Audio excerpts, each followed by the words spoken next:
Russia is being attacked, and not just by Kiev radicals, but the West also supports them and sings to their tune.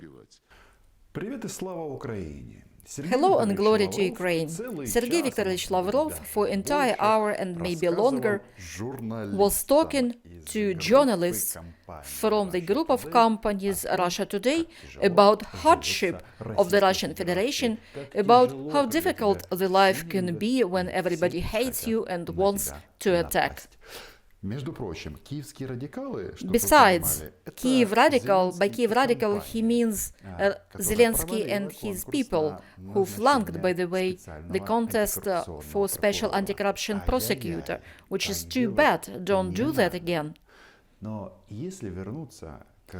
But coming back to the difficult fate of the Russian people led by Putin, then it comes out that Sergey Viktorovich Lavrov, the main Russian diplomat, or rather head of the department at the Ministry of Defense, asked the essential Russian question: do Russians want a war?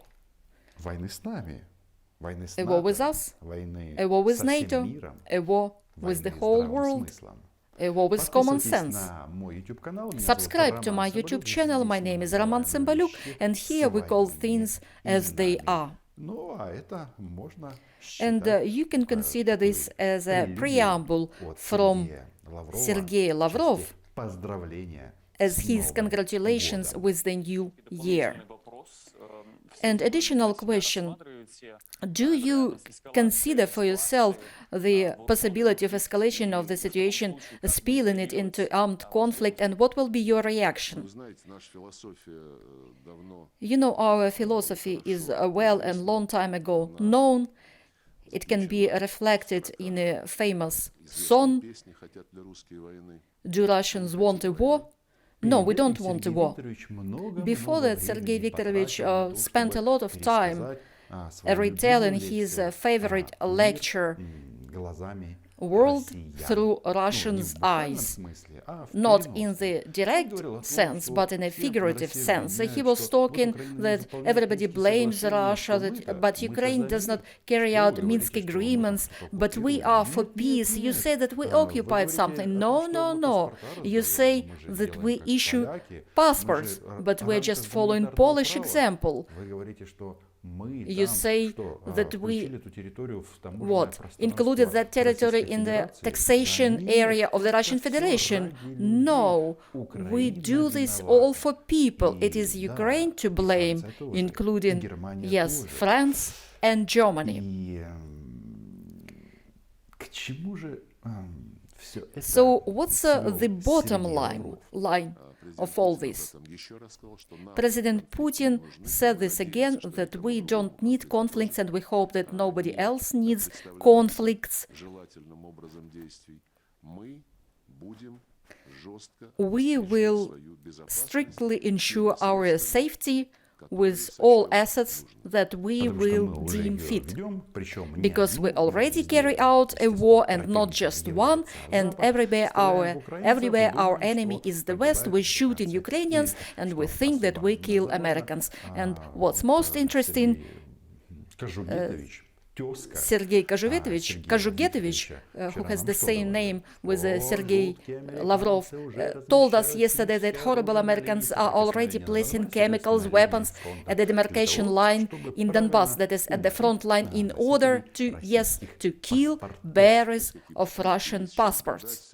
There are such attempts, and there are some ideas of political scientists, and that will probably be a collateral damage, a small coin, meaning we can carry out Minsk agreements and then we'll agree on some containment measures in the context of initiatives presented by Russia, that is safety guarantees, including NATO not expanding to the east and excluding any placement of weapons that could be of threat to us in the territory of neighboring countries and anywhere from where they can threaten the Russian Federation. Translating from the Russian diplomatic language into Russian, we don't care about anything, as Andrei Piatkovsky said yesterday in my interview, yes, we have lost our mind. But though he have used a different word, what will you do to us? What can you do to us? You will not be able to do to us anything.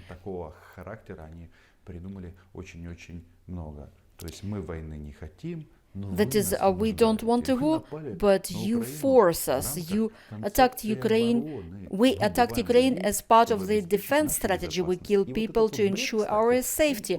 And this madness, by the way, sits very well with the consciousness of Russian citizens, because the polls show a common opinion that we don't want a war.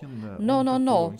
Yes, Putin, he has certain bad traits, but the most important is that there is no war. And the whole Russian power rests on this framework.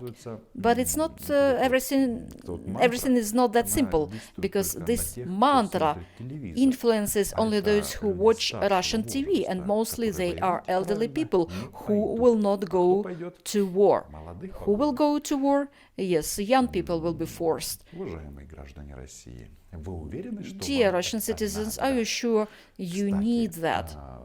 By the way, you can come to Ukraine, in theory, quite safely, but without a tank. If you come to Ukraine in a tank, then in all likelihood the tank will burn down with Russian crew in it. Who needs this? I think nobody needs. Or maybe Sergey Viktorovich needs this to demonstrate the greatness of Russia. I will not comment on such ideas. I will only say that for us both is important complete execution of Minsk agreements, including demands to Ukraine to ensure rights of national minorities, as is written in the Constitution of Ukraine, as is written in European conventions which Ukraine is part to, and including wider guarantees, safety guarantees, and making clarity and predictability between relations of Russia and NATO. The small point or collateral damage are the words probably used only by Russian experts and other marginal people. Because what does it mean, the collateral damage? To carry out Minsk agreements and to give safety guarantees to the Russian Federation. To carry out Minsk agreements means to add Ukraine to the occupied by Russia Donbass. That is to spread this Russian world that we talk about on my YouTube channel onto the whole territory of Ukraine. And I'm afraid that even people from the opposition party will not be happy about such a development of events, because Russian world does not forgive love to itself, and the used condoms, I'm sorry, members of parliament from opposition will be get rid of first. We have all necessary capabilities to ensure, including military response to any provocations that can be around us. But I want to say once again that we wouldn't want to choose this path, the path of confrontation, but it's up to our partners. And the fact that US leadership quite quickly agreed with us our future work, despite very hard future work, I consider that is the Russian side continues to stir up things. You owe us, and unless you give in, we will continue executing the will of the Russian president. And I will remind you what that will is.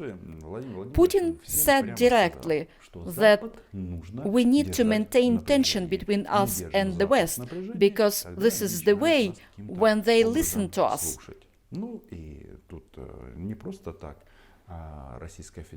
And it is not without purpose that the Russian Federation limited gas supplies to the European Union. No, not without purpose, because if it was only about business, imagine how much they could earn on prices as now.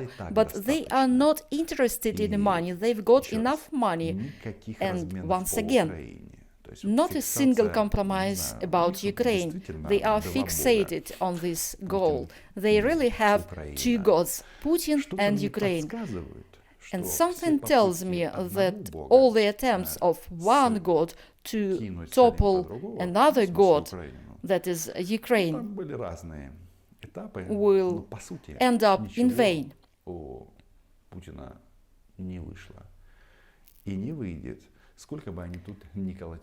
No matter how much they stir up things, pretending to be their own party, and this is a very typical mentality, which is based on this position. You owe me, you are mistreating us, you are to blame, Europe, West, Ukraine, US, Biden is to blame.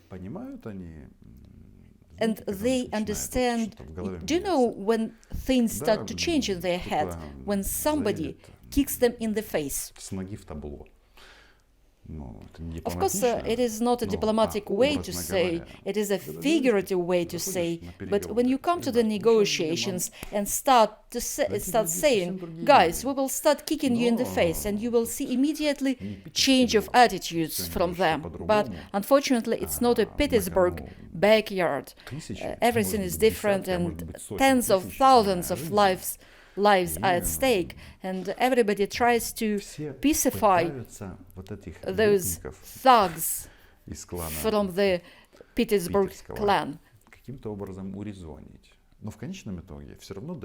But in the end, everything will end up in one way, because they don't see and don't understand any red markers.